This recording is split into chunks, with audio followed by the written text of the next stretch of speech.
மத்திய அரசுக்கு முதலமைச்சர் கேள்வி எழுப்பியிருக்கிறார். தனது சொந்த எரிசக்தி தேவைகளை பூர்த்தி செய்ய இந்தியாவுக்கு ஏன் மற்றொரு நாட்டின் ஒப்புதல் தேவை என்று மத்திய அரசை முதலமைச்சர் கேள்வி எழுப்பியிருக்கிறார். ரஷ்யாவில் இருந்து இந்தியா 30 நாட்களுக்கு மட்டுமே எண்ணெய் வாங்க அமெரிக்கா முடிவு செய்வதை கேள்வி எழுப்புகிறது என்று முதலமைச்சர் கூறியிருக்கிறார். தற்போது கிடைத்துள்ள முக்கிய செய்தியாக பார்த்து வருகிறோம். மத்திய அரசுக்கு முதலமைச்சர் ஸ்டாலின் கேள்வி எழுப்பியிருக்கிறார்.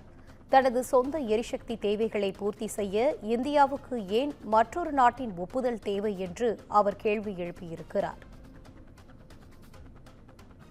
ரஷ்யாவில் இருந்து இந்தியா 30 நாட்களுக்கு மட்டுமே எண்ணெய் வாங்க அமெரிக்க முடிவு செய்வது கேள்வியை எழுப்புகிறது என்றும், இந்தியாவின் சுயாட்சி மற்றும் வெளியுறவு கொள்கையில் மத்திய பாஜக அரசு முற்றிலும் சமரசம் செய்துள்ளதாக முதலமைச்சர் ஸ்டாலின் குற்றச்சாட்டு வைத்துள்ளார். முக்கிய செய்தியாக பார்த்து வருகிறோம். மத்திய அரசுக்கு முதலமைச்சர் கேள்வி எழுப்பியிருக்கிறார். தனது சொந்த எரிசக்தி தேவைகளை பூர்த்தி செய்ய இந்தியாவுக்கு ஏன் மற்றொரு நாட்டின் ஒப்புதல் தேவை என்று முதலமைச்சர் கேள்வி எழுப்பியிருக்கிறார். இதுகுறித்த கூடுதல் விவரங்களோடு இணைகிறார் எமது சிறப்பு செய்தியாளர் காவியா. காவியா, வணக்கம். இதுகுறித்த முழு விவரங்கள். வணக்கம் வினிதா. தனது சொந்த எரிசக்தி தேவைகளை பூர்த்தி செய்ய இந்தியாவுக்கு ஏன் மற்றொரு நாட்டின் ஒப்புதல் தேவை என முதலமைச்சர் ஸ்டாலின் தற்போது கேள்வி எழுப்பியிருக்கிறார். ஈரான் மீது அமெரிக்கா மற்றும் இஸ்ரேல் ஆகிய நாடுகள் கடந்த 28ஆம் தேதி போரை தொடுத்திருந்த நிலையில் இது தொடர்பாக மேற்கு ஆசிய நாடுகளில் பதற்றமானது கடந்த சில நாட்களாக நீடித்து வருகிறது. இந்த நிலையில் ரஷ்யாவிடம் தற்காலிகமாக கச்சா எண்ணெய் வாங்குவதற்கு அமெரிக்கா ஒப்புதல் அளிப்பதாக அமெரிக்க அதிபர் ட்ரம்ப் முன்னதாக தெரிவித்திருந்தார். தொடர்ந்து இந்த அறிவிப்புக்கு காங்கிரஸ், ஆம் ஆத்மி மற்றும் திரிணாமுல் காங்கிரஸ் உள்ளிட்ட பல்வேறு எதிர்க்கட்சிகள் பிரதமர் மோடிக்கு கண்டனம் தெரிவித்திருந்தனர். இந்த நிலையில் இது தொடர்பாக முதலமைச்சர் ஸ்டாலினும் தனது எக்ஸ் தளத்தில் கண்டனம் தெரிவித்திருக்கிறார்.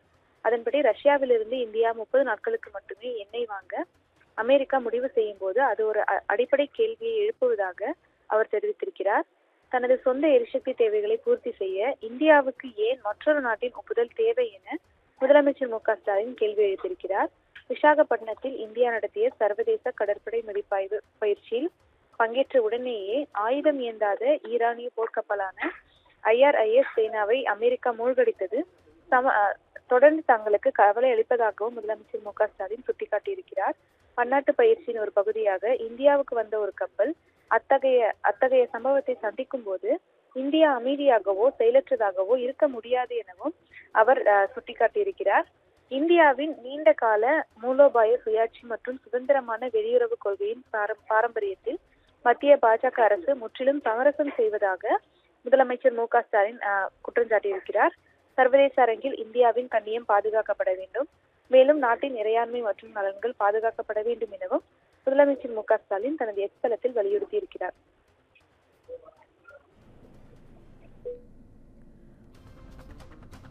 விவரங்களை வழங்கியமைக்கு நன்றி காவியா.